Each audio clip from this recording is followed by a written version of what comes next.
So let's do something a bit different this time and take a look at some recent news stories from the world of tabletop gaming. And to begin first, we want to start here with some Battletech news. So this week we should be seeing the release of Battletech Aces Scouring Sands.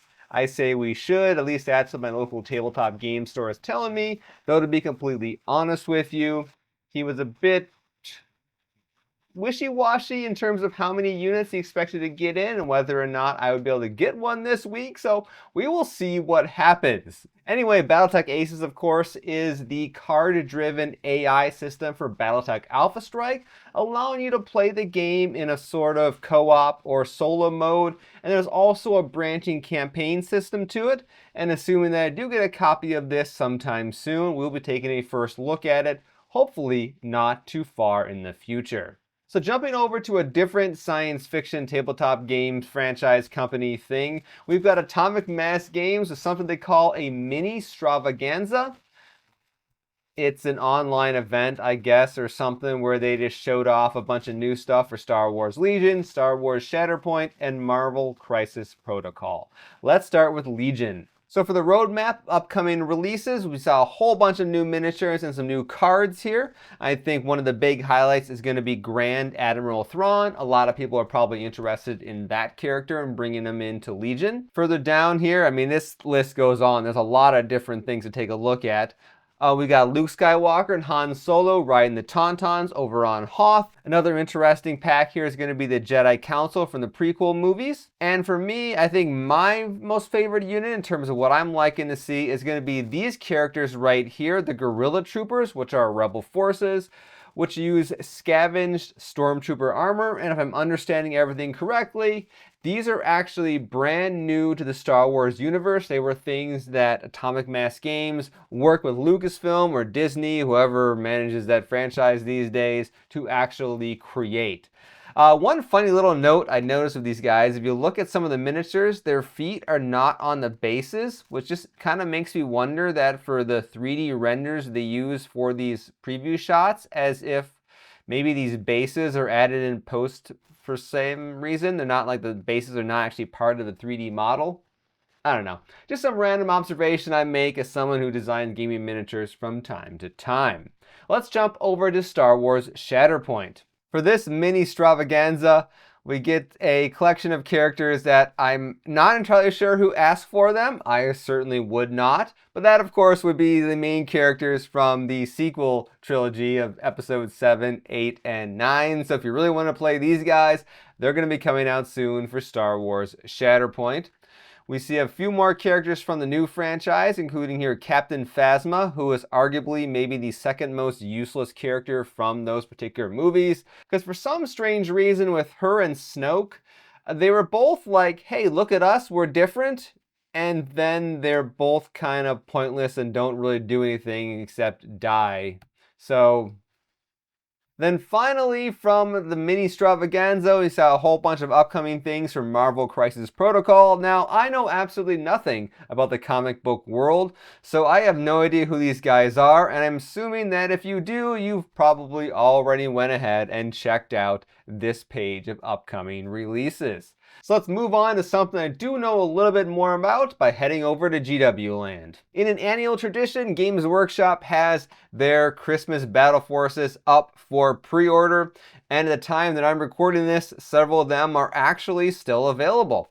I almost got this Tau Empire Farsight Cadre one for use with Grimdark's one page other way around, one page rules Grim Dark game, except that this past week or so my refrigerator crapped out and I decided that eating safe food was more important than cool gaming miniatures in this case. Now if you did miss out on some of these that are out of stock, like for example the Space Marines Battle Force Iron Halo Strike Force, you can head over to eBay and find it for sale at a variety of price points, and if you act quickly by watching this video shortly after it comes out, maybe you can get it for only $5 above retail prices as compared to some guy trying to sell them for $400 or so dollars. One thing that's kind of cool, but I guess now that I think about it is actually a little bit sad, is that these Battle Forces are one of the few times where you can get a good deal in terms of discounts from Games Workshop directly. I didn't add them up all individually, but of course I did look at the Tau Empire Farsight Cadre one, and my math brought me to almost $100 in savings off this particular battle force, which is why it's kind of odd that some people are trying to sell these for highly inflated prices, because they're not actually unique products per se, they're just a discount. You can still buy all these miniatures separately, as far as I know. Scalpers will do interesting things, probably because scalpers, at least some of them, really don't know Warhammer at all and think they just got a really good deal and they can milk people out of money. Well, let's move over to one more topic, which would be the fact that Cthulhu Death May Die is now part of the Asmodee family. Of course, that was one of CMON's big crowdfunding campaigns, but as that company continues to kind of fall apart slowly, they've been selling off their properties, and this is the latest one to go ahead and be sold off to Asmodee, who recently acquired Zombicide, well, back in June or something like that. And I haven't really said a whole lot about this particular topic because there isn't a whole lot to say. All we've got is this one little press release right here. No real interesting details to it. Now, the previous acquisition from CMON earlier this year, I was able to dive into their quarterly report. I did this in a previous video and got a pretty good estimate as to how much they probably paid for that particular franchise. I'll be able to do the same thing here early in 2026 when the next quarterly report comes out. But until then, how exactly is CMON doing? And well, I dug up some interesting comparisons between current websites and old websites, and we can see how some things are moving along. So what we've got here is the CMON project crowdfunding tracker, where you can go ahead and see how the various crowdfunding projects are moving along. And this is the most recent update as of 11th of November 2025. And I was kind of curious to see how this compares to something earlier in the year. So I went over to the Wayback Machine and pulled up an archive of this from late June 2025. And well, this is what we've got. It's nearly identical. If we actually go ahead and see, yep, so last updated 25th of June 2025, and we can go ahead and compare these two. So we're now back to the new version. I'm not seeing any changes in terms of the icons other than Zombicide White Death being shipped. Please leave a comment down there if I'm wrong. What was throwing me off is that back here in June, you can see that the Generous Clan Wars is 1, 2, 3, 4 from the bottom.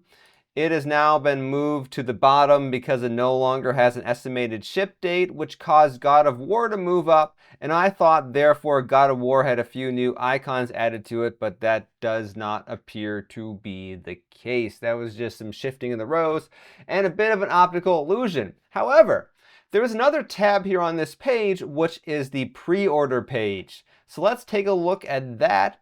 Here is the pre-orders as of the latest update on 11th of November 2025. And if we jump back to the Wayback Machine to the similar time frame of late June 2025, and you're going to definitely see that from here, June 2025 to today, things are definitely moving forward with their pre-order projects. So why would the pre-orders be moving forward, but the crowdfunding projects not be moving forward all that much? Or in this case, it's something that moving forward at all?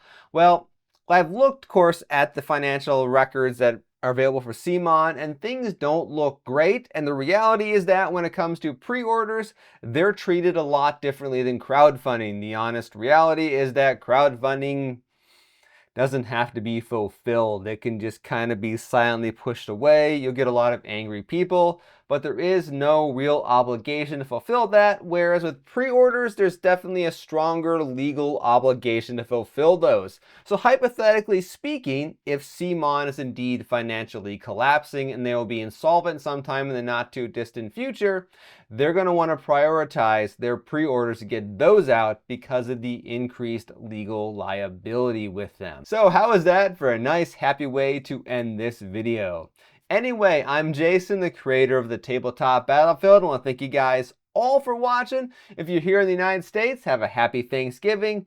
And if you look very carefully, maybe, just maybe, you have seen some never before seen gaming miniatures. Anyway, I'll see you guys all next time.